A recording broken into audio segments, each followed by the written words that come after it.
ಬಾಗಲಕೋಟೆ ಜಿಲ್ಲೆ ರಬಕವಿಬನಟ್ಟಿ ತಾಲೂಕಿನ ಬಂಡಿಗಣ್ಣಿ ಮಠದ ಶ್ರೀ ಅನ್ನದಾನೇಶ್ವರ ಶ್ರೀಗಳು ಲಿಂಗೈಕ್ಯರಾದ ಬಳಿಕ ಅವರ ಅಂತ್ಯ ಸಂಸ್ಕಾರದಲ್ಲಿ ಭಾಗವಹಿಸಿದ ತೇರದಾಳ ಮತಕ್ಷೇತ್ರದ ಕಾಂಗ್ರೆಸ್ ಮುಖಂಡ ಸಿದ್ದು ಕೊಣ್ಣೂರ್ ಅವರು ಮಾಧ್ಯಮದವರ ಮುಂದೆ ಮಾತನಾಡಿದ ಅವರು, ಬಂಡಿಗಣ್ಣಿ ಶ್ರೀಗಳ ಅಗಲಿಕೆಯಿಂದ ಉತ್ತರ ಕರ್ನಾಟಕದ ಜನತೆಯಲ್ಲಿ ತುಂಬಲಾರದಷ್ಟು ನಷ್ಟವಾಗಿದೆ.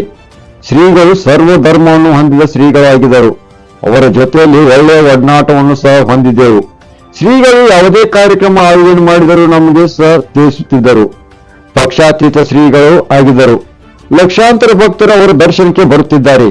ಶ್ರೀಗಳ ದರ್ಶನಕ್ಕೆ ಬಂದ ಭಕ್ತರಿಗೆ ಸಕಲ ಸಿದ್ಧತೆಗಳನ್ನು ಸಹ ಮಾಡಲಾಗಿದೆ. ಕಳೆದ 3 ದಿನಗಳ ಕಾಲ ಶ್ರೀಗಳ ಮಠದಲ್ಲಿ ಇದ್ದು ಶ್ರೀಗಳ ದರ್ಶನಕ್ಕೆ ಬಂದ ಭಕ್ತರಿಗೆ ಯಾವುದೇ ತೊಂದರೆಯಾಗದಂತೆ ಸಕಲ ಸಿದ್ಧತೆಯನ್ನು ಏರ್ಪಡಿಸಲಾಗಿದೆ. ಶ್ರೀಗಳ ಅಗಲಿಕೆಯಿಂದ ಉತ್ತರ ಕರ್ನಾಟಕ ಜನತೆಯಲ್ಲಿ ತುಂಬಲಾರದಷ್ಟು ನಷ್ಟವಾಗಿದೆ ಎಂದರು. ಹಾಗಾದರೆ ತೇರದಾಳ ಮತಕ್ಷೇತ್ರದ ಕಾಂಗ್ರೆಸ್ ಮುಖಂಡ ಸಿದ್ದು ಕೊಣ್ಣೂರ್ ಅವರು ಹೇಳಿದ್ದನ್ನು ಕೇಳೋಣ ಬನ್ನಿ ವೀಕ್ಷಕರೇ.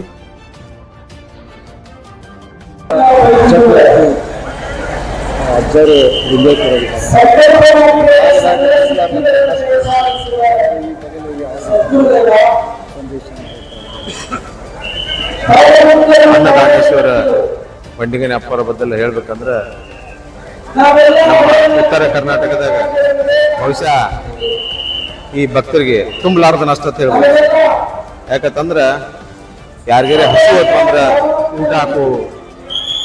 ಊಟ ಹಾಕ್ತಿದ್ರು, ವಸ್ತ್ರ ಬೇಕಾದ್ರೆ ವಸ್ತ್ರ ಕೊಡ್ತಿದ್ರು, ವಿದ್ಯೆ ಬೇಕಾದ್ರೆ ವಿದ್ಯೆ ಕೊಡ್ತಿದ್ರು, ನೀರು ಬೇಕಾದ್ರೆ ನೀರು ಕೊಡ್ತಿದ್ರು. ಯಾಕಂದ್ರೆ ನಡೆದಾಡುವ ದೇವ್ರು ಅಂತ ಹೇಳ್ಬೋದು ಅವ್ರನ್ನ. ಯಾಕಂತಂದ್ರೆ ಒಂದು ವರ್ಷಕ್ಕೆ 287 ದಾಸೋಹಗಳನ್ನು ಮಾಡ್ತಿದ್ರು. ಬಹುಶಃ 5 ರಾಜ್ಯಗಳು ಮಾಡ್ತಿದ್ರು. ಅದ್ರಾಗ ನಮ್ಮ ಉತ್ತರ ಕರ್ನಾಟಕದಲ್ಲಿ ಯಾವುದೇ ಜಾತ್ರೆ ಇರ್ಬೋದು, ಯಾವುದೇ ಕಾರ್ಯಕ್ರಮ ಇರ್ಬೋದು, ಏನೇ ಇದ್ರು ಎಲ್ಲ ಅವ್ರ ಅನ್ನದಾಸೋಹ. ಅಪಾರ ಪ್ರೀತಿ ಹೆಣ್ಣು ಮಕ್ಕಳದಿತ್ತು. ಯಾಕಿತ್ತಂದ್ರೆ ಏನೇ ಕಷ್ಟ ಇದ್ರು ಇಲ್ಲಿ ಬಂದ ಬಂಡಿಗಣ್ಣಿ ಅಪ್ಪಾರ ಮಠಕ್ಕೆ ಬಂದ ಕೇಳಿದ್ರೆ ನಮಗ ನಿವಾರಣೆ ಆಕೈತೆ ಅನ್ನುವಂತ ಒಂದು ಭಾವನೆಗಳಿತ್ತು. ಯಾಕಂತಂದ್ರ ಜನರು ಏನೇನೋ ಮಾತಾಡ್ತಿದ್ರು. ಅದ್ರ ಬದಲ ಯಾರ ಇಲ್ಲಿ ಬಂದು ಹೋಗ್ಯಾರಲ್ಲ ಅವ್ರಿಗಷ್ಟ ಅನುಭವ ಆಗೈತಿ. ಅದು ನೋಡ್ತಿರ್ಬಹುದು, ಈ ಜನಸಂಖ್ಯೆ ನೋಡ್ತಿರೋ ಜನಸಾಗರ ನೋಡ್ತಿರ್ಬಹುದು. ಬಹುಶಃ 10 ಲಕ್ಷಕ್ಕಿಂತ ಹೆಚ್ಚು ಮೀರ್ತೈತಿ ಅಂತೇಳಿ ನಾ ಬಹುಶಃ ಹೇಳಕ್ ಇಷ್ಟಪಡ್ತೀನಿ.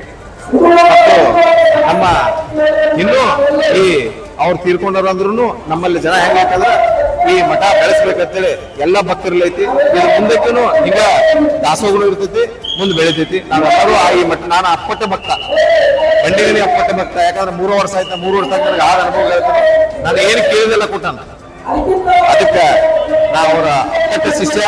ಇನ್ನು ಹಿಂಗ ಎತ್ತರಕ್ಕೆ ಹೋಗ್ತೈತಿ. ನಮ್ಮ ತುಂಬಲಾರದ ನಷ್ಟ ನಮ್ಮ ಭಕ್ತರಿಗೆ ಅಂತ ವೈಯಕ್ತಿಕ ಬಾಂಧವ್ಯ ಅಂದ್ರೆ ಏನೋ ಒಂದ್ ಕೆಲಸ ಇದ್ರು ಮಠದ ಬದಲ ನನಗ ಫೋನ್ ಮಾಡ್ತಿರ್ತಾವ. ಇಂಥದೊಂದು ಕೆಲಸ ಇಪ್ಪ ಅಧಿಕಾರಿಗಳಿಗೆ ಹೇಳ್ತಿರ್ಬೋದು, ಆಫೀಸಲ್ಲಿ ಹೇಳ್ತಿರ್ಬೋದು, ಏನೇ ಕೆಲಸ ಇರ್ಲಿ ಮಠದ ಬದಲು ಬರ್ತಾ ನನಗೆ ಒಂದು ಫಸ್ಟ್ ಫೋನ್ ಮಾಡ್ತಾರೆ. ಜನ ಮಾತಾಡ್ತಿದ್ರು.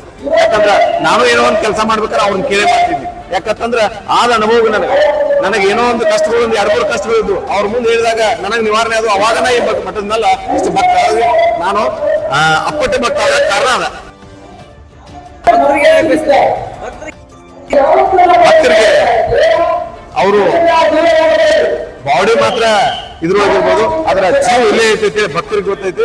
ಭಕ್ತರ ಈ ಮಠಕ್ಕೆ ಬರೋದು ಯಾರೂ ಬಿಡಂಗಿಲ್ಲ. ನಾವು ಅಷ್ಟೇ ಅವ್ರ ಜೊತೆ ನಾವು ಭಕ್ತರ ಜೊತೆ ಇರ್ತೀವಿ. ಇನ್ನು ಈ ಮಠ ಬೆಳೆಸ್ಬೇಕಂತೇಳಿ ಬಹಳ ಆಸೆ ಐತಿ ನಮ್ಗೆ. ಎಲ್ಲರೂ ಭಕ್ತರು ನಾವು ಕೂಡಿ ಈ ಮಠ ಬೆಳೆಸ್ಬೇಕಂತೇಳಿ ಹೇಳಕ್ ಬಯಸ್ತೀವಿ.